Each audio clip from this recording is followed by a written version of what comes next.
Le Parti conservateur du Québec compte sur la candidate Chantal Melançon pour faire connaître les idées du parti dans Charlevoix, Côte-de-Beaupré. Détentrice d'un baccalauréat avec majeur en communication publique et mineur en politique, histoire et marketing, bien Chantal Melançon est entrepreneur depuis 15 ans. Elle est actuellement copropriétaire d'une entreprise de fabrication de meubles. Donc, dans l'entrevue qui suit, elle propose une nouvelle façon de faire. Madame Melançon, bonjour. Oui, comment allez-vous? Ça va bien, vous? Très bien, merci. Alors, vous êtes candidate pour le Parti conservateur du Québec. Oui. Alors, d'entrée de jeu, j'aimerais ça que vous me parliez de vous, de votre bagage. Qu'est-ce qui vous a poussé à faire le saut en politique? OK. Moi, je suis d'abord une citoyenne du Québec. Je suis une contribuable, donc je paie des taxes, des impôts. Ça coûte cher. Je suis quelqu'un qui est informé, je m'informe beaucoup, je suis politisée. Et j'étais tannée là, de voir que ça fait 40 ans qu'on alterne tout le temps Parti libéral, Parti québécois, toujours les mêmes solutions, les mêmes problèmes. Puis en fait, c'est que les problèmes ne se règlent pas, ils empirent. Si on regarde en santé, est-ce que les soins sont plus accessibles? Ça va pas bien. Si on regarde en éducation, le taux de décrochage au secondaire, l'obtention des diplômes qui n'est pas là. On a la grosse bureaucratie des commissions scolaires qui est inefficace, déconnectée. On peut penser aussi au nivellement par le bas, donc la liste est longue, là. Fait que c'est ça, j'ai dit, c'est pas vrai que je vais laisser cet héritage-là à mes enfants. Moi, j'ai 3 enfants. J'ai décidé de faire le saut puis de faire ma part, en tout cas, en tant que citoyenne.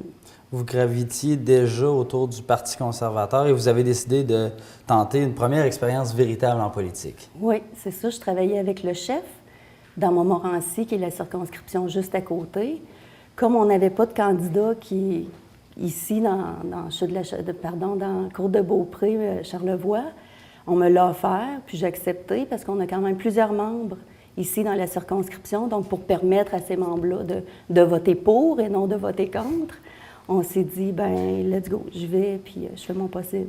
C'est ça, vous êtes de Saint-Nicolas et vous portez candidate dans Charlevoix-Côte-de-Beaupré. Oui. Si jamais les résultats sont positifs le 7 avril, on déménage la petite famille ici, puis on s'installe. Fait qu'on est prêt pour ça. Oh oui, oui.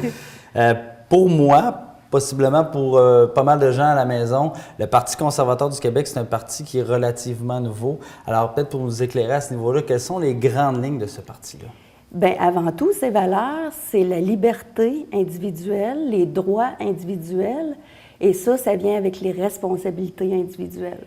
Donc, nous, on fait confiance aux électeurs, on pense qu'on n'a pas besoin de les tenir par la main, puis de dire, bien, tu vas faire ça, tu vas envoyer ton enfant à cette école-là parce que c'est l'école de ton quartier, tu vas faire garder ton enfant à telle place. On pense que les gens sont assez intelligents pour choisir eux-mêmes, qui sont aussi capables de savoir comment ils peuvent dépenser leur argent. Donc, tout notre programme est axé là-dessus. OK, sensiblement, c'est ça. Le slogan de votre parti, c'est « Cessons de tourner en rond ». Est-ce que ça veut dire que ce qui fait présentement pourrait être nécessairement amélioré?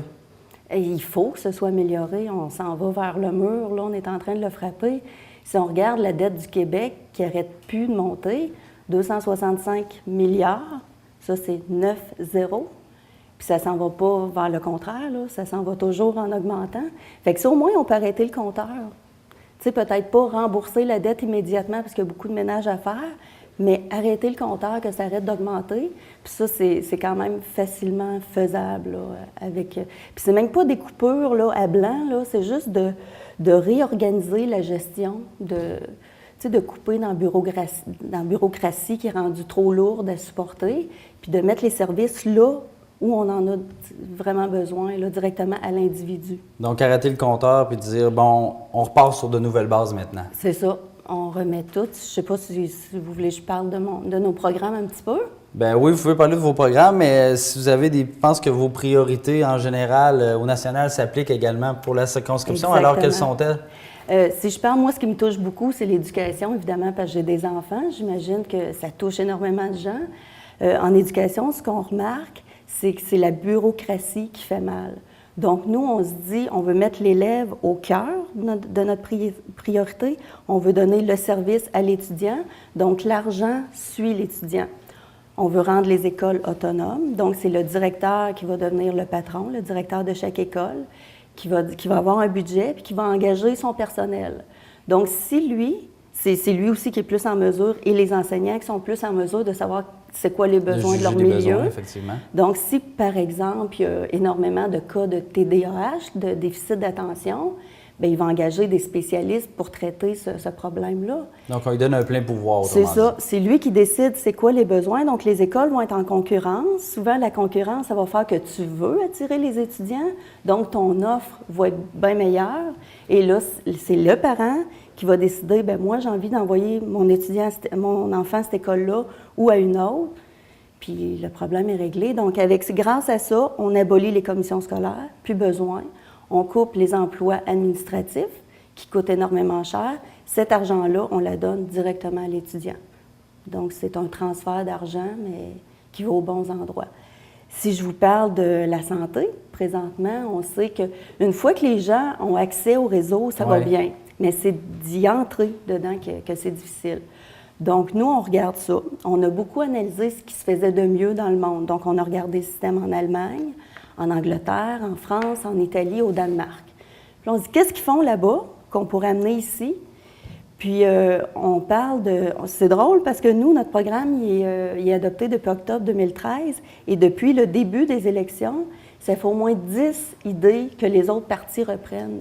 Donc déjà, on n'est même pas à l'Assemblée nationale, puis oups, on amène les gens un petit peu vers la droite. Donc imaginez si on a 2, 3, 4 députés, comment ça va aller mieux. Donc en santé, c'est ça. Nous, on veut payer les hôpitaux par épisode de soins. Ça, ce que ça veut dire, c'est que présentement, les hôpitaux, ils ont un budget qui est fixe, qui est toujours le même chaque année. On ne se pose pas de questions. Pourquoi que lui a tant, l'autre a tant, on ne le sait pas. Puis, c'est pas imputable. Il y a seulement 12 hôpitaux dans la province qui connaissent leur prix de revient, leur coût des opérations. Je vous donne un exemple. Puis dans ces 12-là, d'un hôpital à l'autre, par exemple, une chirurgie de la hanche, un hôpital, ça va coûter 20 000. Pour la même chirurgie, ça va coûter 60 000. On ne parle pas des délais non plus. Non, c'est la même chose. Fait que là, nous, en tant que contribuables, on peut-tu dire pourquoi? Pourquoi ça coûte 3 fois plus cher? Pourquoi l'autre est plus efficace? Fait que juste au moins de demander aux hôpitaux de fixer leur prix de revient.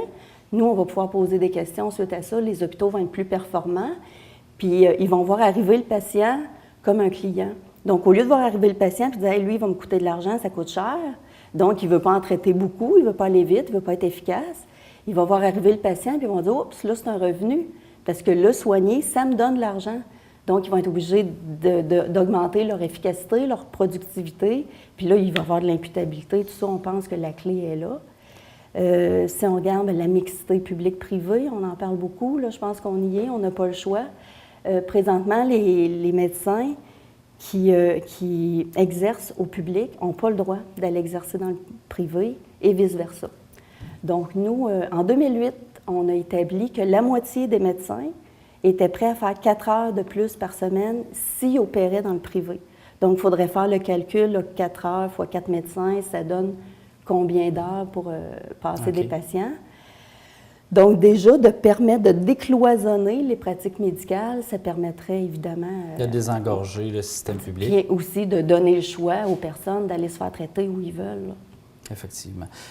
Pour le tourisme, parce que c'est très important sur la Côte-de-Beaupré, l'économie régionale, est-ce qu'il y a déjà des choses de prévues là, sur la Côte-de-Beaupré, l'île d'Orléans, où on tente d'appliquer vos grandes priorités là, à l'ensemble de la circonscription? Bien, pour l'instant, on est à l'ensemble de la circonscription. Personnellement, j'ai étudié un petit peu le dossier du pont de l'île d'Orléans. Oui. Que ça semble être une priorité parce que depuis 2009, on fait juste patcher. Ça fait des millions qu'on met depuis 2009 juste à le patcher. Fait qu'on se dit, je pense que là, on est rendu à le reconstruire. Nous, on croit beaucoup au PPP pour éviter les dépassements de coûts. Il n'y a pas de péage parce que les gens qui habitent sur l'île n'ont pas à payer pour se rendre chez eux, donc pas de péage, mais juste un PPP pour éviter les dépassements de coûts. Donc, on pense que c'est la solution, puis ça pourrait se faire assez rapidement. Donc, vous voudriez peut-être devancer ce dossier-là, au moins le faire cheminer un peu plus rapidement? Là, oui, là, arrêter de dépenser des millions juste à mettre des plasteurs dessus, puis dire on le fait, là. Puis, éventuellement, on le sait qu'il va y avoir un lien... l'île de Beaupré et Beaumont, donc pour la Rive-Sud, on sait que ça va se faire, c'est une question de temps, là. Donc, on se dit, pourquoi pas le construire d'une façon intelligente, en prévision de ce lien-là qui va augmenter le trafic routier. Donc, le faire 3 ou 4 voies tout de suite pour pas... Donc, avoir un peu de suite dans les idées. Ouais. En terminant, pourquoi devrait-on voter pour vous, Chantal Melançon, et votre parti le 7 avril prochain? Parce que je ne suis pas une politicienne de carrière, donc je suis là pour les bonnes raisons. Je suis là pour un petit peu libérer la classe moyenne, les petites familles, leur donner le choix de faire leur propre choix à eux. Puis, je crois beaucoup au Parti conservateur du Québec. Je pense que le chef aussi, M. Pouliot, est là pour les bonnes raisons. Puis, on est rendu à faire autrement là, au Québec. Je pense qu'on est rendu là. Merci. Bien, merci à vous. Bonne journée. Oui, bonne chance pour les élections. Merci.